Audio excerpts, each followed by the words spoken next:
Bonjour à tous, c'est Philippe Guillouard de Trek Eco Survie Aventure. Comme vous le voyez, je suis en train de ramasser quelques plantes sauvages. Je suis dans un endroit ici où, naturellement, vous voyez, il y a des bleds sauvages, il y a du plantain, il y a de la mauve. Donc ce que je vais faire ce soir, comme je le fais de temps en temps, je vais me faire une soupe sauvage et je vais vous montrer comment ça se fait en toute simplicité.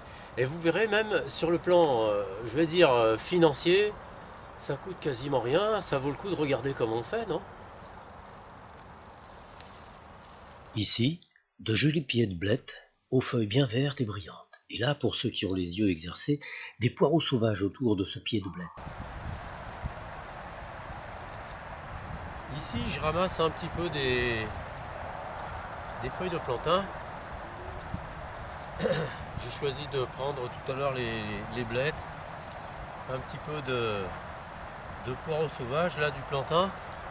Un peu plus loin, là, je sais qu'il y a des topinambours, donc j'irai en chercher. Ce qu'il faut, c'est que vous choisissiez des plantes qui sont à côté de chez vous, que vous connaissez, dans un endroit qui est assez protégé. Ici, ce qui est bien, c'est que c'est un endroit qui...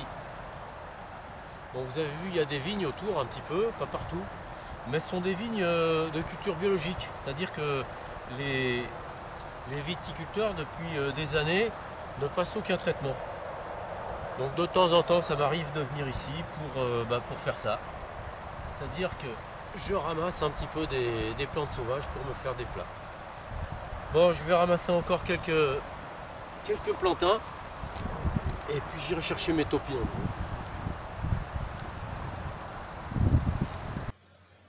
Voici ici quelques jolies feuilles de plantain lancéolé que je vais ramasser. Et là, des feuilles de roquette dont voici la fleur. Voilà, j'ai ramené donc 1, 2, 3, 4, 5 plantes sauvages que j'ai trouvées. Ça m'a pris à peu près 1 heure, plus ici une supplémentaire mais qui ne me servira pas peut-être pour faire la soupe, puisqu'il s'agit du laurier noble que j'utilise essentiellement pour faire des soupes. Alors, ce que j'ai ramassé des blettes sauvages. Les blettes sauvages là, c'est depuis à peu près 1 mois. Elles ont commencé à pousser, vous pouvez les ramasser parce que c'est excellent. Elles vont pousser jusqu'au mois d'avril, mai, juin, ça dépendra de la floraison et de l'endroit où vous êtes évidemment. J'ai ramassé ici de la roquette, des feuilles de plantain, ici c'est du plantain lancéolé, des poireaux sauvages ici et des topinambours.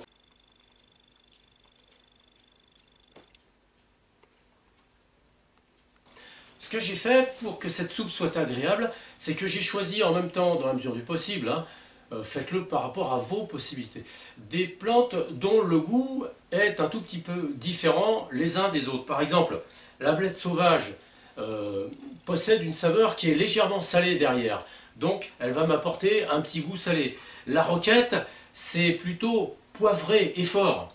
Le plantain, c'est légèrement amer. Les topinambours, ça a ce petit goût d'artichaut qui est derrière, légèrement un petit peu sucré. Et les poireaux sauvages donc, vont m'apporter un petit peu de piquant et de poivre. Voilà. Ce que je vais faire, je vais pas tout préparer évidemment. Je vais prendre ce dont j'ai besoin, je vais les laver et je vous présenterai ensuite comment j'arrange ça pour pouvoir faire une soupe sauvage. Vous verrez, c'est relativement simple et je crois que c'est accessible à tous.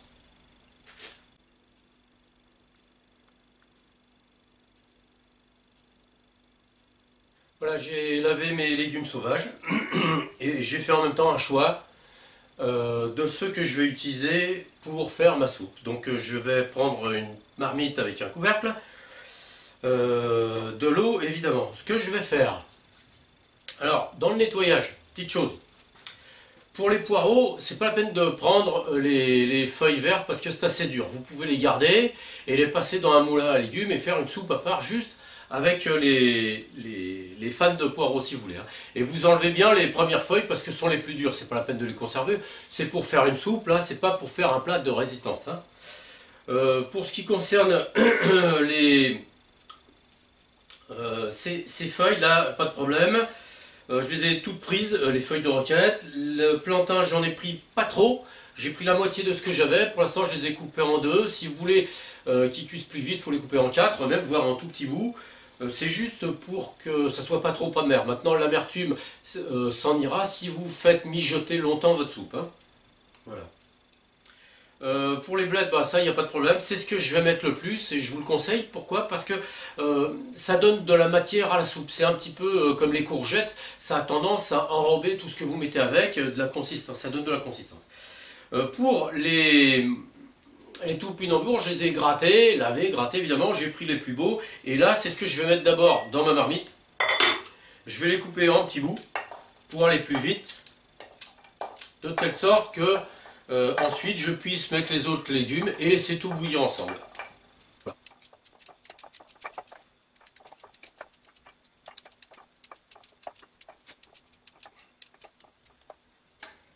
Voilà. Je commence par ça, je mettrai le reste ensuite.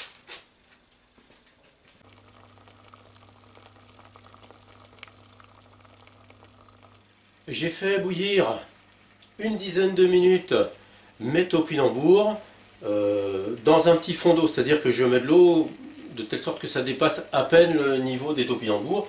Et une fois que l'eau s'est évaporée, a cuit, bah, je vais commencer maintenant à mettre les autres légumes, hein.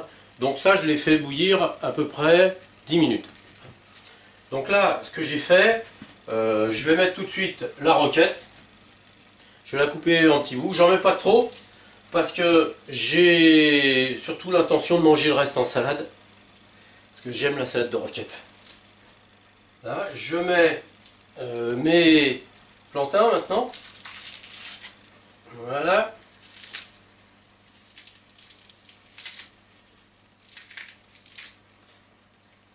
Alors, la manière que je vous indique, elle est vraiment à titre on va dire informel, hein, parce que je ne suis pas cuisinier. Toutes celles et ceux qui sont cuisiniers, évidemment, le feront à leur manière, certainement, et de loin, beaucoup mieux que moi.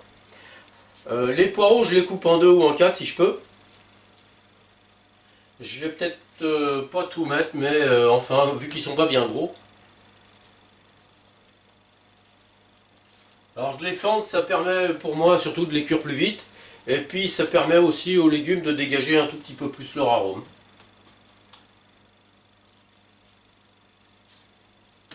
Alors sur les poireaux, je vous l'ai dit, je ne mettais pas les fanes vertes parce que c'est assez dur.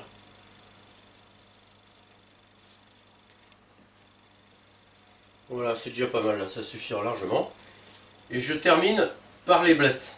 Alors je mets les blettes au-dessus parce que ça cuit plus vite que les autres. Et puis ça va permettre de garder l'humidité de la soupe en dessous. Voilà.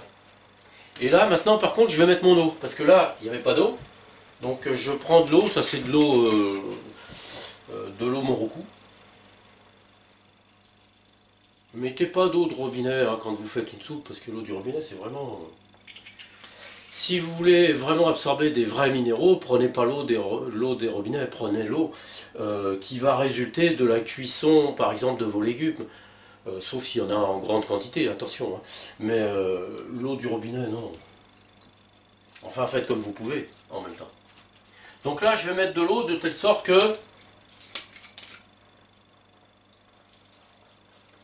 tous les légumes baignent à peu près dans l'eau une fois que ça aura réduit. C'est une soupe que je fais, hein. Pas l'oublier. Bon bah finalement j'aurais mis 1 litre d'eau. Voilà.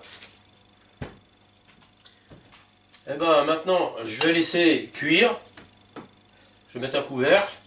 Je vais mettre ça à peu près à feu moyen. Et puis je vais attendre au moins 3/4 d'heure, mais je vais essayer d'aller plus. Hein, je vais le laisser mijoter plus longtemps quand même, en venant le tourner de temps en temps, en vérifiant qu'il reste toujours de l'eau, en vérifiant que la consistance correspond à ce que je veux. Et par contre, sur la fin, un petit peu avant de l'arrêter, c'est seulement à ce moment-là que je vais goûter l'ensemble pour voir si je dois rajouter un peu de sel, un peu de poivre ou éventuellement un peu de quelque chose. Hein. Voilà.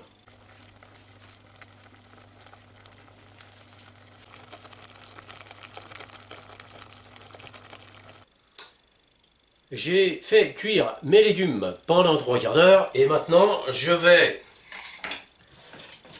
passer tous les légumes au mixeur, ça sera plus facile.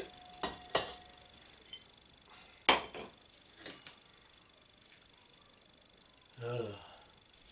Je sais pas bien comment ça fonctionne, mais...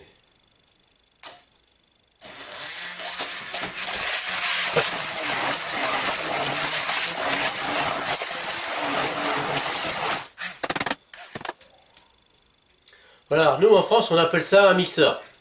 Au Canada j'ai appris qu'on disait une mixette. Donc j'ai passé les mixettes.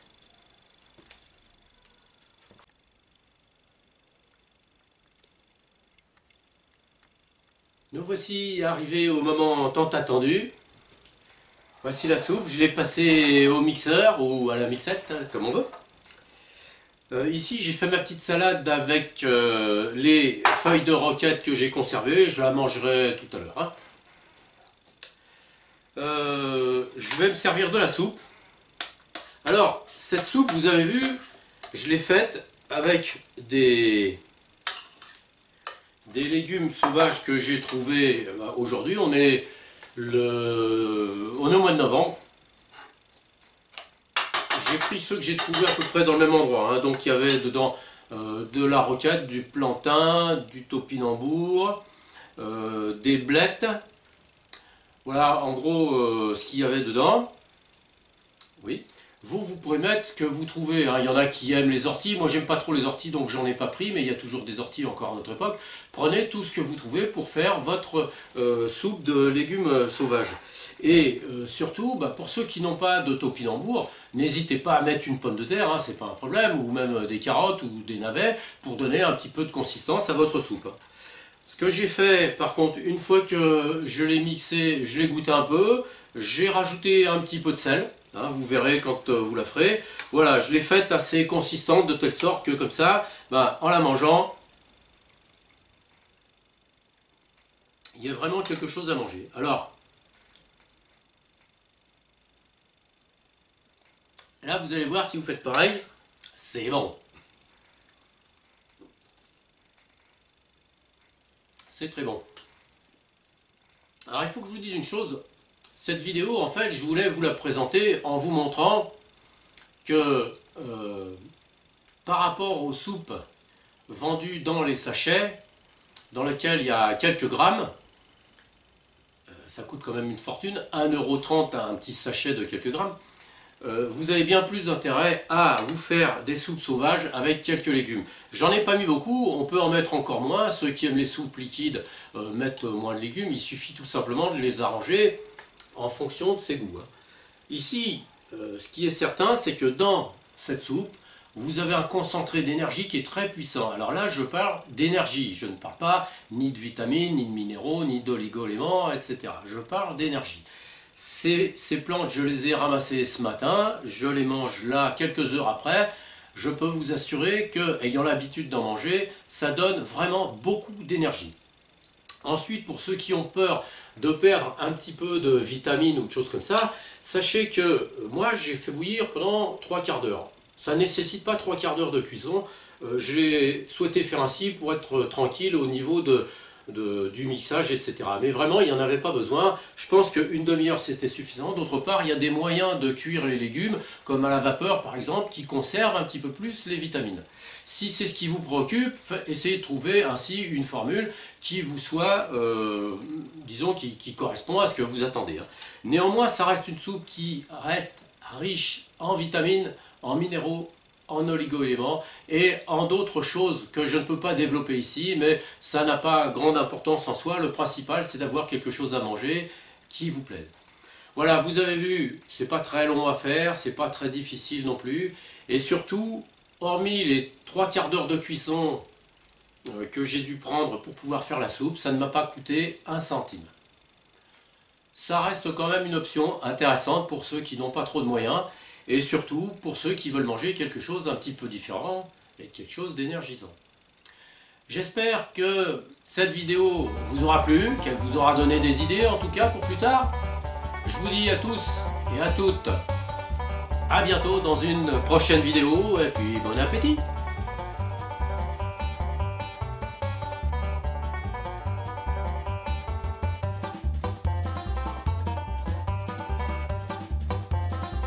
Au Canada, j'ai appris qu'on disait mixette. Donc j'ai passé les mixettes.